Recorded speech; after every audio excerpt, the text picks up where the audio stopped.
ಕರ್ನಾಟಕಕ್ಕೆ ಮೋದಿ ಚೊಂಬು ಕೊಟ್ಟಿದ್ದಾರೆ ಅಂತ ಸಿಎಂ ಸಿದ್ದರಾಮಯ್ಯನವರು ಹೇಳಿದರೆ ಕೇಂದ್ರ ಸಚಿವರಾಗಿರುವ ಸೋಮಣ್ಣ ಮತ್ತು ಜೋಶಿ ಅವರು ಸಮರ್ಥನೆಯನ್ನ ಮಾಡಿಕೊಂಡಿದ್ದಾರೆ ಬಜೆಟ್ ಕುರಿತಾಗಿ. ಒಟ್ಟಲ್ಲಾಗಿ ಕರ್ನಾಟಕ ರಾಜ್ಯಕ್ಕೆ ನಿರ್ಮಲಾ ಸೀತಾರಾಮನ್ ಅವರು ಚೊಂಬು ಕೊಟ್ಟಿದ್ದಾರೆ. ಪಾಪ 5 ಜನ ಮಂತ್ರಿಗಳಿದ್ದಾರೆ. ಕೈಗಾರಿಕಾ ಕ್ಷೇತ್ರದಲ್ಲೂ ಏನು ಮಾಡಿಲ್ಲ, ರೈಲ್ವೆನಲ್ಲೂ ಏನು ಕೊಟ್ಟಿಲ್ಲ. ಈ ಕೇಂದ್ರ ಸರ್ಕಾರ ಈ ಬಜೆಟ್ ಮೂಲಕ ಪಂಗನಾಮ ಹಾಕಿದೆ.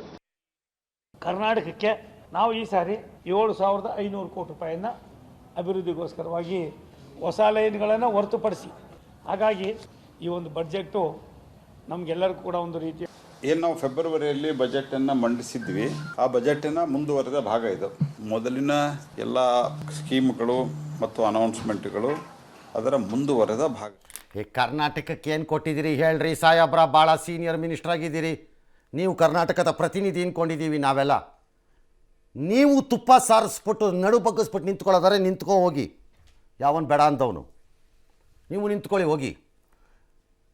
ಅತ್ಯಂತ senior. You are probably the ಕೊಂಡಿ ಬಿಟ್ವೀನ್ ಕರ್ನಾಟಕ ಆ್ಯಂಡ್ ಕೇಂದ್ರದಲ್ಲಿ ಏನಾರು ತರೋದಾದರೆ ತರ್ತೀರಿ ಅಂತ ನಮ್ಮ ನಂಬಿಕೆ. ನೀವು ನಿಮ್ಮ ಅದೇ ರಾಜಕಾರಣದ ಹಾದಿನಲ್ಲಿ ನಾನು ಹೋಗ್ತೀನಿ ಅಂದರೆ ಹೋಗಿ. ರೈಲ್ವೇದಕ್ಕೆ ಕಾಸು ಕೊಟ್ಬಿಟ್ಟಿದ್ದಾರಂತೆ ಸೋಮಣ್ಣ. ಇಂಥ ಬನ್ನಿಲಿ ನನ್ನ ಚೀಲ ಹಿಡ್ಕೊಂಡು ನಿಂತ್ಕೊಂಡಿದ್ದೀನಿ, ಆಯ್ಕತ್ತೀನಿ. ಹೇಳ್ರಿ ಅದು ಯಾವ್ಯಾವುದು ಕೊಟ್ಟಿದ್ದೀರಿ, ಅಲೋಕೇಶನ್ ನೀನು ಅನೌನ್ಸ್ ಮಾಡಿರಿ ನೋಡೋಣ, ಆಮೇಲೆ ಮಾತಾಡೋಣ ಬೇಕಾದ್ರೆ. ಚುನಾವಣಾ ಪ್ರಚಾರದ ವೇಳೆ ನಾರಿ ಶಕ್ತಿ, ಯುವ ಶಕ್ತಿ, ಅನ್ನದಾನದ ಶಕ್ತಿ ಅಂತ ಯಾವುದಾವುದೋ ಒಂದು ಶಕ್ತಿ ಹೋಗ್ರೆ ಎಲ್ಲ ಕಡೆ ಯಾವನಿಗೆ ಬೇಕಿದು.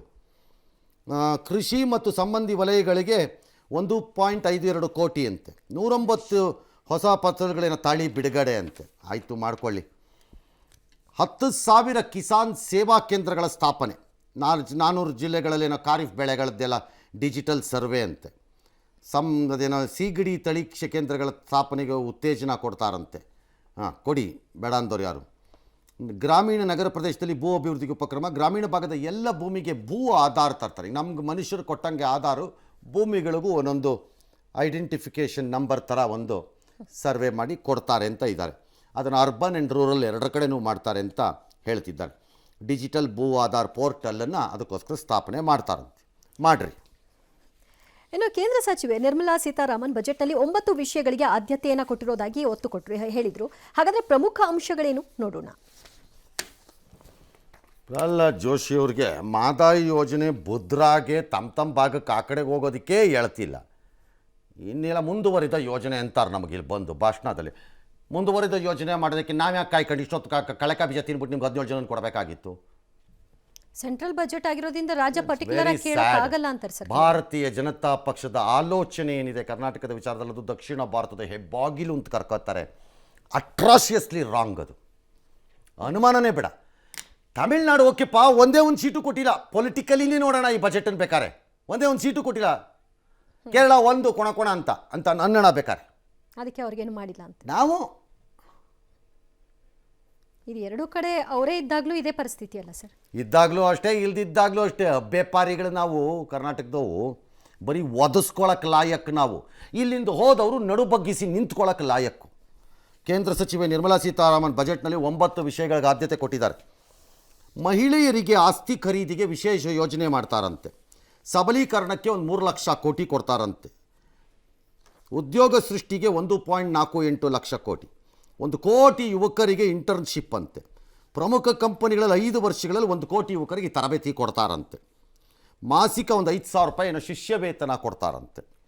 ಉನ್ನತ ಶಿಕ್ಷಣಕ್ಕೆ 3% ಬಡ್ಡಿನಲ್ಲಿ ಒಂದು 10 ಲಕ್ಷ ರೂಪಾಯಿವರೆಗೇನೋ ಸಾಲ ಕೊಡ್ತಾರಂತೆ. ಮುದ್ರಾ ಯೋಜನೆದು ಒಂದು ಗುಡ್ಡು 10 ರಿಂದ 20 ಲಕ್ಷಕ್ಕೆ ತೊಗೊಂಡೋಗಿದ್ದಾರೆ. 1 ಕೋಟಿ ಕುಟುಂಬಕ್ಕೆ ಒಂದು 300 ಯೂನಿಟ್ ಉಚಿತ ವಿದ್ಯುತ್ತು. ಏನು ಉಚಿತ ವಿದ್ಯುತ್ತು ಎಲ್ಲ ನಾಳೆ ತಗೊಂಡು ಕೂತ್ಕೊಂಡ್ಬಿಡ್ಬೇಡಿ ಮೇಲೆ ಬಾಗಿಲನ ಅಂಗಡಿಗೆ. PM ಸೂರ್ಯಗರ್ ಯೋಜನೆ ಅಡಿ ಏನೋ ಒಂದು ಕೊಡ್ತಾರೆ. ಗರೀಬ್ ಯೋಜನೆ, ವಿಲ್ಯಾಣ ಯೋಜನೆ. ಆಯ್ತು ಮಾಡಿರಿ. ನೀನು ಯಾವುದಿದೆ ಅಲ್ಲಿ ಭಾಳ ಇಂಪಾರ್ಟೆಂಟ್, ನಮಗೆ ಇಂಪಾರ್ಟೆಂಟ್ ಇಲ್ಲಿ ಯಾವುದೂ ಇಲ್ಲ. ಏಳನೇ ಬಾರಿಗೆ ನಿರ್ಮಲಾ ಮಂಡಿಸಿದ ಬಜೆಟ್ ಅನ್ನ ಪ್ರಧಾನಿ ಮೋದಿ ಹಾಡಿ ಹೋಗಲಿದ್ದಾರೆ. ಇದು ದೇಶದ ಸರ್ವಾಂಗೀಣ ಏಳಿಗೆಗೆ ಅಕ್ಷಯ ಪಾತ್ರೆಯಾಗಿದೆ. ಎಲ್ಲಾ ಕ್ಷೇತ್ರಗಳ ಏಳಿಗೆಯನ್ನು ಗಮನದಲ್ಲಿಟ್ಟುಕೊಂಡು ಬಜೆಟ್ ಅನ್ನ ಮಂಡಿಸಲಾಗಿದೆ ಅಂತ ಹೇಳಿದ್ರು. ಆದರೆ ಇದು ಕುರ್ಚಿ ಉಳಿಸ್ಕೊಳ್ಳೋಕೆ ಬಜೆಟ್ ಅನ್ನ ಮಂಡಿಸಿದ್ದಾರೆ, ಮಿತ್ರ ಪಕ್ಷಗಳ ಓಲೈಕೆ ಅಂತ ರಾಹುಲ್ ಗಾಂಧಿ ಟ್ವೀಟ್ ಮಾಡಿದ್ದಾರೆ. ಎಐಸಿಸಿ ಅಧ್ಯಕ್ಷ ಖರ್ಗೆ ಕೂಡ ಕೆಲವರಿಗಾಗಿ ಮಂಡಿಸಿದ ಬಜೆಟ್ ಅಂದಿದ್ದಾರೆ. ಮಾಜಿ ವಿತ್ತ ಸಚಿವ ಚಿದಂಬರಂ ಕಾಂಗ್ರೆಸ್ನ ಪ್ರಣಾಳಿಕೆಯನ್ನ ನಿರ್ಮಲಾ ಓದಿದ್ದು ಖುಷಿ ತಂದಿದೆ ಅಂತ ಟ್ವೀಟ್ ಮಾಡಿದ್ದಾರೆ. ಮನ್ರೇಗಾ ಯೋಜನೆಯನ್ನ ಪ್ರಸ್ತಾಪಿಸಿಲ್ಲ ಅಂತ ಕಾಂಗ್ರೆಸ್ ನಾಯಕ ಶಶಿ ತರೂರ್ ಟೀಕಿಸಿದ್ದಾರೆ. ಟಿಎಂಸಿ ಕೂಡ ಇದೇ ಅರ್ಥದಲ್ಲಿ ಹೇಳಿದೆ, ಕುರ್ಚಿ ಉಳಿಸ್ಕೊಳ್ಳೋಕ್ಕಾಗಿ ಈ ರೀತಿಯಾಗಿ ಬಜೆಟ್ ಅನ್ನ ಮಂಡನೆ ಮಾಡಿದ್ದಾರೆ ಅಂತ. ಬಜೆಟ್ ತಾರತಮ್ಯ ಖಂಡಿಸಿ ನಾಳೆ ಇಂಡಿ ಕೂಟ ಪ್ರತಿಭಟನೆಯನ್ನ ಮಾಡುತ್ತೆ. रोजगार और स्वरोजगार के अभूतपूर्व अवसर बढ़ा, ये हमारी सरकार की पहचान रही है. आज का बजट इसे और सुदृढ़ करता है. अब इस बजट में सरकार ने employment linked incentive. Rahul Gandhi ಹೇಳ್ತಾರೆ ಇದು ಅಂಬಾನಿ ಅದಾನಿ ಬಜೆಟ್. ಹೇಗೆ ಅಂಬಾನಿ ಅದಾನಿ ಬಜೆಟ್ ಅಂತ ಹೇಳಬೇಕಲ್ಲ, ಸುಮ್ಮನೆ ಅಂಬಾನಿ ಅದಾನಿ ಬಜೆಟ್ ಅಂದ್ಬಿಡೋದು. ಪ್ರತಿ ಬಾರಿನೂ ಅದೊಂದು ಸುಮ್ಮನೆ ಅದೊಂದು ಸ್ಟ್ಯಾಂಡರ್ಡ್ ಸ್ಲೋಗನ್ ಮಾಡ್ಕೊಂಡ್ಬಿಡ್ತು. ಎಳೆ ಮಕ್ಕಳು A per apple, B for ball, C per cat ಅಂದಂಗೆ ಏನೋ ಒಂದು ಹೇಳಬೇಕಲ್ಲ. ಹೇಗೆ ಕಾಂಗ್ರೆಸ್ದು ಪ್ರಣಾಳಿಕೆ ಕಾಪಿ ಹೊಡೆದಿದ್ದಾರೆ ಅಂತ ಯಾರೋ ಹೇಳಿದ್ದಾರೆ. ಸಂತೋಷ ಪಟ್ಕೊಳ್ರಿ. ಚಿದಂಬರಂ ಸರ್, ಸರ್ವಾಧಿಕಾರಿ ಮೋದಿ ಅಟ್ಲೀಸ್ಟ್ ನಿಮ್ದಾರು ಕಾಪಿ ಹೊಡೆದಿದ್ದಾರಲ್ಲ. ಇಲ್ಲಿ ಯಾರು ಗೋಳಾಡಬೇಕಾಗಿದ್ದಿದ್ರೆ ನಮ್ಮಂಥವ್ರುಗಳು ಗೋಳಾಡಬೇಕಾಗಿರೋದು. ಟ್ಯಾಕ್ಸು ಕೊಟ್ಟು ಒಳ್ಳೆ ರಾಜ್ಯನೂ ಆಗಿ ಚೆನ್ನಾಗೂ ಇದ್ದು ಜನನ್ನೂ ಗೆಲ್ಲಿಸ್ಕೊಟ್ಟು ಎಲ್ಲ ಆದ್ರೂ ಬರೆ ಹಾಕಿಸ್ಕೊತಿರೋದು. ಬಜೆಟ್ದು ಗಾತ್ರ ಎಲ್ಲ ರಾಜ್ಯ ಇಲಾಖೆಗಳಿಗೆ ಒಂದಷ್ಟು ಕೊಟ್ಟಿದ್ದಾರೆ. ರಕ್ಷಣೆಗೆ ಮಾತ್ರ ಒಂದು 4% ಏನೋ ಅಡಿಷನಲ್ ಅಲೋಕೇಶನ್ಸನ್ನು ಕೊಟ್ಟಿದ್ದಾರೆ. ಪೈಸೆಗಳ ಲೆಕ್ಕಾಚಾರದಲ್ಲಿ ನೋಡೋದಾದರೆ ಯಾವ ಪ್ರಕಾರದಲ್ಲಿ ಅಂತ ಒಂದು 28 ಪೈಸಾ ಸಾಲ, ಆದಾಯ ಒಂದು 19 ಪೈಸಾ, GST ಒಂದು 18 ಪೈಸಾ, ಉಳಿದಂತೆ ಎಲ್ಲ ಬರುತ್ತೆ 1 ಪೈಸಾ 4 ಪೈಸಾ. ರಾಜ್ಯಗಳಿಗೆ ತೆರಿಗೆ ಪಾಲನ್ನು ಒಂದು 21 ಪೈಸಾ ಇಟ್ಟಿದ್ದಾರೆ. ಬಡ್ಡಿ ಪಾವತಿಗೆ ಒಂದು 19 ಪೈಸಾ, ಉಳಿದಂತೆ ಡ್ಯಾಶ್ ಡ್ಯಾಶ್ ಡ್ಯಾಶ್ ದುಡ್ಡನ್ನು ಇಟ್ಟಿದ್ದಾರೆ. ಎಸ್. ಇನ್ನು ವಾಲ್ಮೀಕಿ ನಿಗಮ ಹಗರಣ ಸಂಬಂಧ ಇಡಿ ಅಧಿಕಾರಿಗಳ ವಿರುದ್ಧ ವಿಲ್ಸನ್ ಗಾರ್ಡನ್ ಠಾಣೆಯಲ್ಲಿ ದಾಖಲಾಗಿದೆ ಎಫ್ಐಆರ್ಗೆ ಹೈಕೋರ್ಟ್ ತಡೆ ನೀಡಿದೆ. ಇಡಿಯ 2 ಅಧಿಕಾರಿಗಳ ವಿರುದ್ಧ ನಿಗಮದ ಮಾಜಿ ನಿರ್ದೇಶಕ ಕಲ್ಲೇಶ್ ದೂರನ್ನ ಕೊಟ್ಟಿದ್ರು. ಇಡಿಯ ಹೈಕೋರ್ಟ್ ಮೆಟ್ಟಿಲೇರಿತ್ತು.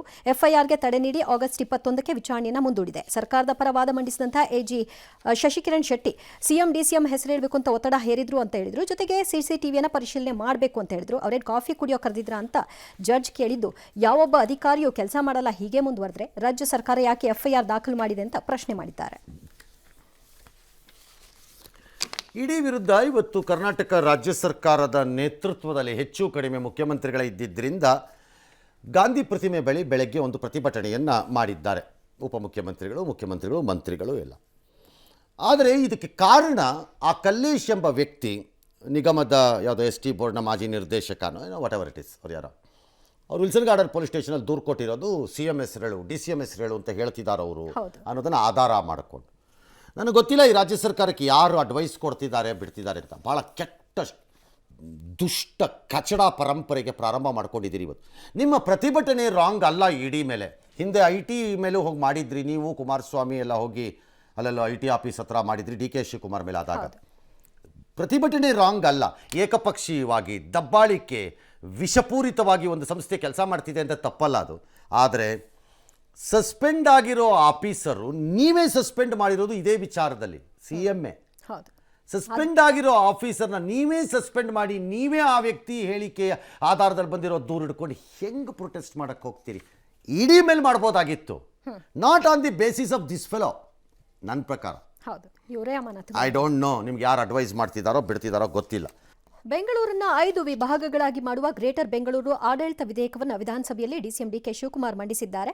ಬಿಜೆಪಿ ಇದಕ್ಕೆ ಬೆಂಬಲ ಇಲ್ಲ ಅಂತ ಆರ್ ಅಶೋಕ್ ಅವರು ಹೇಳಿದ್ದಾರೆ. ಮತ್ತೊಂದು ಕಡೆ ವಿಧಾನಸಭೆಯಲ್ಲಿ 8573.72 ಕೋಟಿ ರೂಪಾಯಿಯ ಪೂರಕ ಅಂದಾಜನ್ನು ಮಂಡನೆ ಮಾಡಲಾಗಿದೆ.